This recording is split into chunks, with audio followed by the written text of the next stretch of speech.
Labas vakaras, brangus žiūrovai, jūsų dėmesiu Kėdainių miestas ir šio miesto dirbtinės dangos stadionas.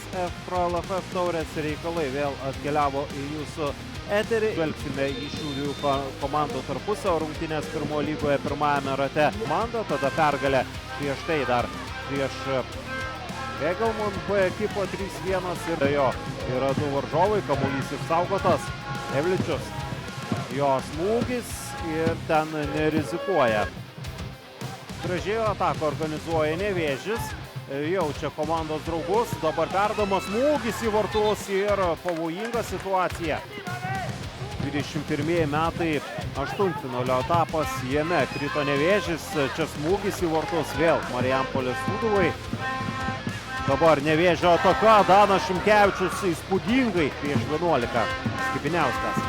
Jo perdamas, čia šansas 1-0, Kėdainių Nevėžis muša įvartį ir čia dėkoja komandos draugui Taiga Horikoši. Muša Japonas įvartį po Skipiniausko perdamo.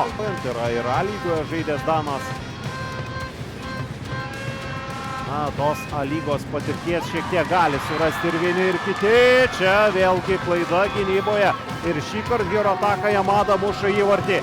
Kėdainių Nevėžis mušo antrą, o čia gynybos apskritai nebuvo baudos aikštelėje. Mato Kasahara. 17. Vakaris Skipiniauskas. 22. Ekrano jau yra buvę, kad taurėje čia nereikėtų persistengti ir gauna geltoną kortelę po vieną kitą netekti tiek vienoje, tiek kitoje pusėje. Bet šiaip, pagrindas žaisti gali, o čia geltona kortelė. Ir tai yra rungtynių pabaiga. Ereku Temitajo. Štai taip, jaunas žaidėjas šiek tiek pasikarščiuoja ir čia Jontejūnas. Sukarka, jo smūgis, Danas Šimkevičius, dar vienas bandymas. Robertas Šmitas leidžia atlikti smūgį, toks šūvis. Ir čia jau į Maizumę atliko perdamą. Dabar dar vienas perdamas ir čia jau paskutiniu metu sugebėjo sutrukdyti savo varžovui. Rezultatas aikštėje nesikeis, viskas pakankamai ramu, jeigu muša Nevėžis, tada jau praktiškai viskas aišku aikštėje nesantiems žmonėms.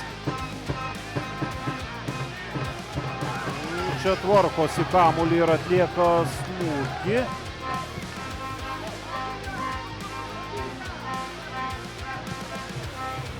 Smūgis galvo ir ten tokioje zonoje būtų labai pavojinga, kalba aišku dar apie tą momentą, kuomet nebuvo baudos aikštelėje Obalova.